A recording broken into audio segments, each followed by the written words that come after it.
I come across a lot of people that have not been diagnosed with complex PTSD. And then there are a few that come around that are clearly dealing with it. If you're in either category, there may be a phase that you come into your life where you are having a chance to reflect and examine your life. So some of this material may be meant for you. You could be confused whether you've been diagnosed with CPTSD or not. Maybe you don't have this condition, but you're just curious about how to improve your life or how to make sense of some new awareness that you've stumbled across in your life. I found myself in this situation over and over again in my life, and I was drawn to several religious and deeply mystical works.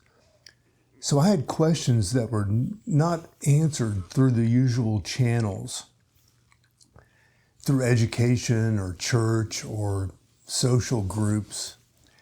So I went off the beaten path. I'm going to paraphrase some of the original Gurdjieff and Ouspensky work, try to break it down and simplify it. Some of their stuff it's just old, and it's not relatable to people today unless you work really hard. So I hope I'm not ruining some work that you might have a chance to do yourself by simplifying it and making it more accessible. Maybe this will just be the beginning of you digging in deeper for yourself into some of those more challenging and twisted reads. I'm Roach, Mark Roach, here to offer a different perspective in what you can get out of your life.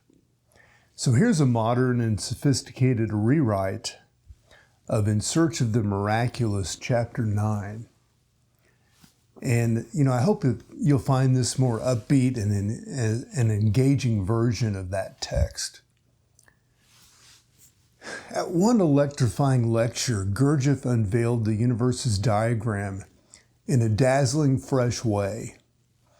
We've chatted about the forces that whip up worlds, he began, and the creative magic flowing from the absolute.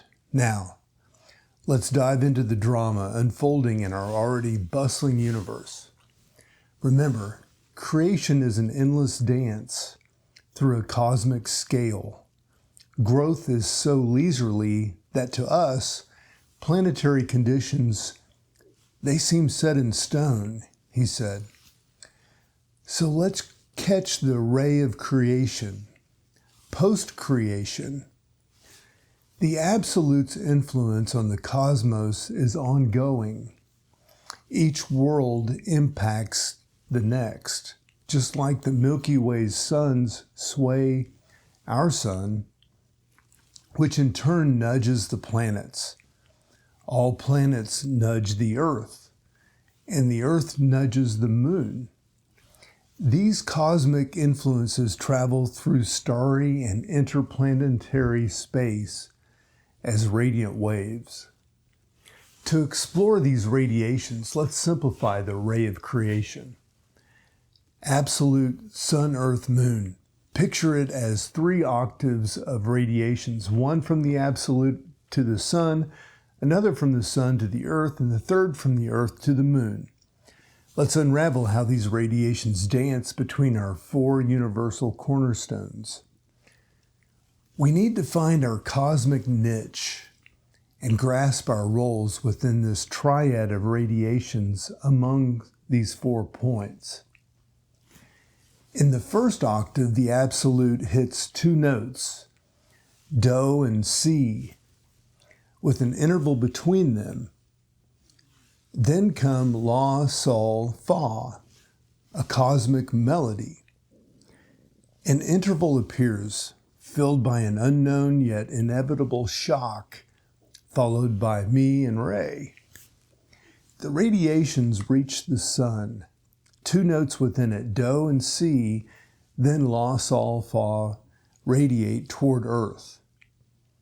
Another interval appears, filled by organic life's shocks. Then me and Ray on Earth do an interval, C, then La, Sol, Fa, reach for the moon. Yet again, an interval, a mysterious shock. Then me and Ray before reaching the moon's do. These 3 octaves of radiations paint our universe's picture and explain how different planes forces relate to our lives. Note that amongst these 6 intervals, only 3 need external supplementation. The first, between Do and C, is filled by the Absolute's will. The second Do-C is filled by the sun's mass influence on passing radiations. The third Do-C is filled by the Earth's mass influence on passing radiations. Only intervals between Fa and Mi need additional shocks. These can come from other octaves crossing at that point or parallel octaves starting higher up. We don't know what fills Mi, Fa's first octave shock, the absolute sun. But in Sun-Earth's octave, it's organic life on Earth. La, Sol, Fa from the Earth's octave. Then Mi, Fa shock in Earth-Moon's octave remains a mystery.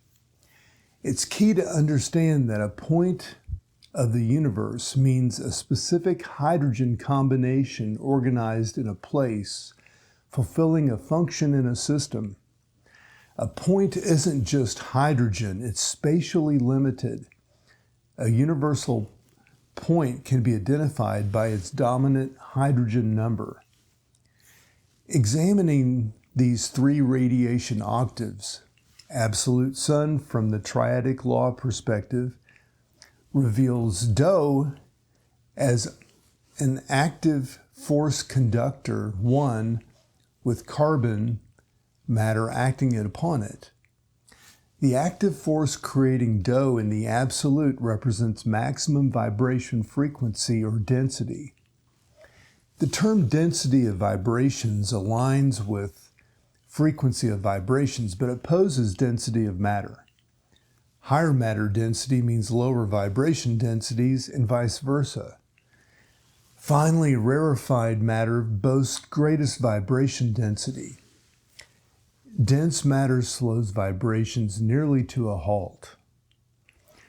The active force in absolute signifies maximum vibration density, while its acting matter, first carbon, represents minimal matter density. The note C in absolute conducts passive force 2 with oxygen as its acting matter.